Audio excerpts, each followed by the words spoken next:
I'm Jeremy. I'm on stage with Cynthia Fleming, who's the leader of the BBC Concert Orchestra, and with Phil Beer, who's the fiddle player who plays in the folk duo Show of Hands. So it's kind of structure and spontaneity. This is really the sort of central axis that we're discussing. And Cynthia, first of all, you know, I mean, you've been playing violin pretty much your entire life. When did you begin? Indeed, I started just before my 6th birthday, so I was 5 years old. So it's nearly 50 years now. Wow, and was it a sort of natural thing? Was this something you immediately realised you wanted to do? It was something that came via my family. My teacher was my grandmother's best friend, and so it was sort of a natural progression. And I remember my mother asking me if I wanted to do it, and I had no idea whether I wanted to do it or not, you know, and it just sort of went from there. So. And classical music, was it classical that you wanted to do from day one? It was classical that my violin teacher taught, let's put it that way. So how did you sort of get started? How did you get into it all and begin to play to a wider audience? Well, I just grew up in the natural progression of ways, but when I was 18, I was lucky enough to get a scholarship to come to Trinity College of Music in London. And after I left Trinity, I had married someone here and did an audition for the BBC Concert Orchestra in 1982, and I've been here ever since. So within the structure of classical music then, how hard is it or easy to develop your own style? Well, I think everyone does develop a style, just as we all have individual voices. And at the end of the day, when you play your instrument, all you're trying to do is to imitate the human voice. So as many styles of singing as there are that many styles of playing. Yeah. There's an amazing sort of dynamic too within a performance of a huge orchestra, isn't there? As an individual part of a sort of bigger picture, as it were. I mean, building up to your moment, for example, a solo that's coming up, Cynthia, you know, do you get nervous? How do you feel about that? Oh yes, I think any performer gets nervous on some level, because if you're not nervous, then you're not alive, you know. I mean, you have to have a certain tension in the wire for there to be something happening, you know, so nerves are always part of that, and you just find different ways of coping with it on the day, you know. So. Experience then comes into play. Experience is a lot to do with it, yes, indeed. Well, I'd love to hear a little extract. We'd love to hear you play. And there's a piece from a well-known classical piece, Vaughan Williams' The Lark Ascending. We'd love to hear you play a little of that. I'll say about this piece, this is quite apt for what we're talking about today, because although Vaughan Williams wrote this, and it's very much a classical piece, right at the very beginning, he writes senza misura, which means without measure. So he almost wants you to improvise, given that he's given you a clue with the notes. Okay.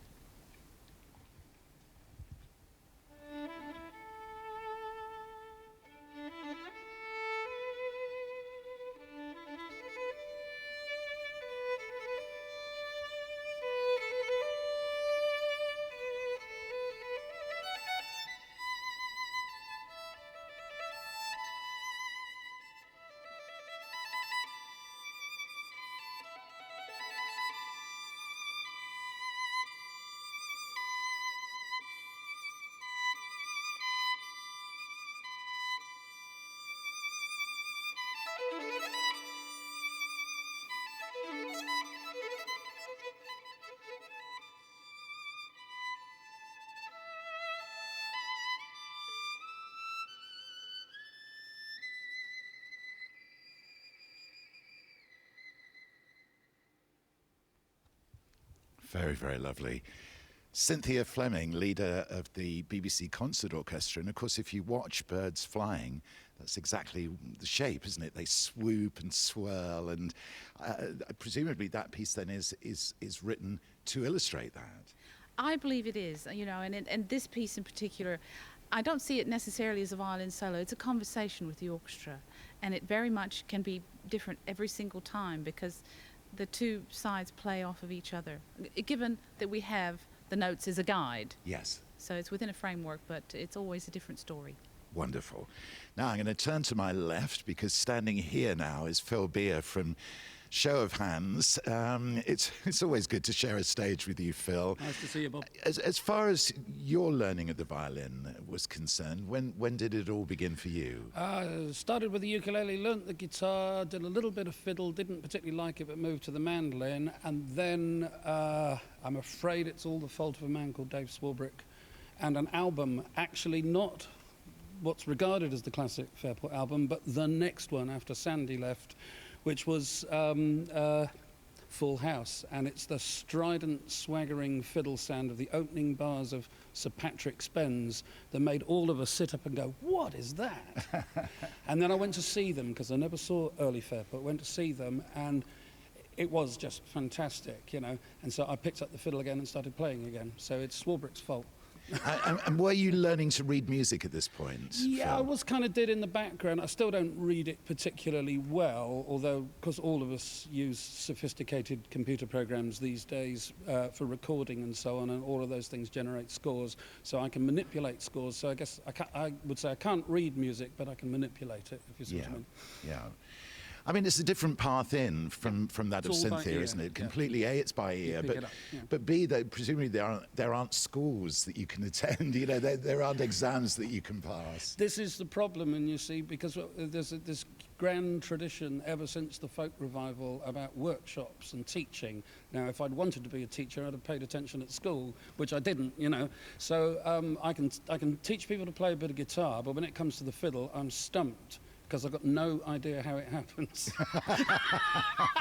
Absolutely no idea. So the pros and the cons then. What disadvantages do you have by not reading music and not following the path, say, that Cynthia has passed, but what advantages does that bring All in? fiddle players are by definition slightly inaccurate. In order to get the sound playing tunes or bits and pieces that people like so much, we don't make the notes properly, we slide to them.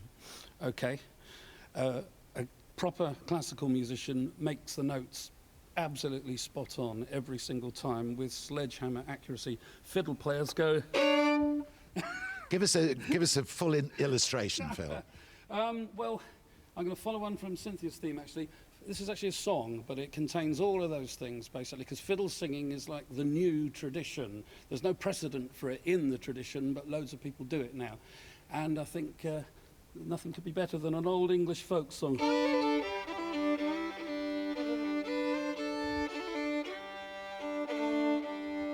It was pleasant and delightful on a midsummer's morn, when the fields and the meadows, they were covered with corn, and the blackbirds and thrushes sang on every green spray, and the larks, they sang melodious at the dawning of the day.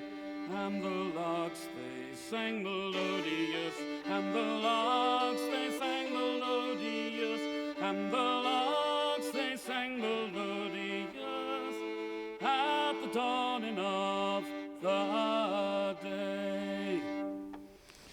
Phil Beer here on stage at the Hackney Empire.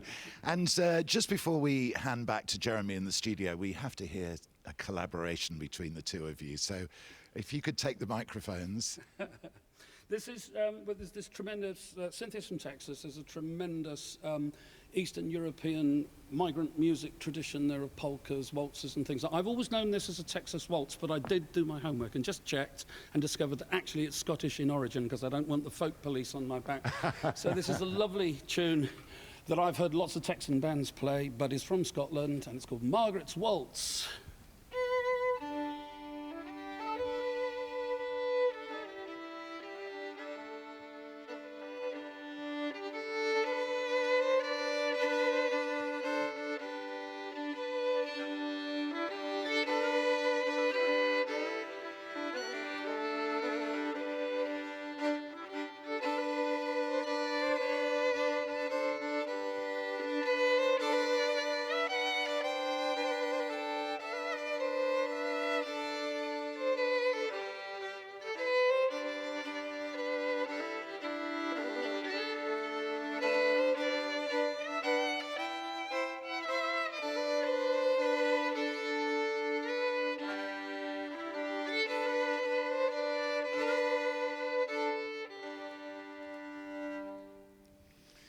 Absolutely fantastic. It really was.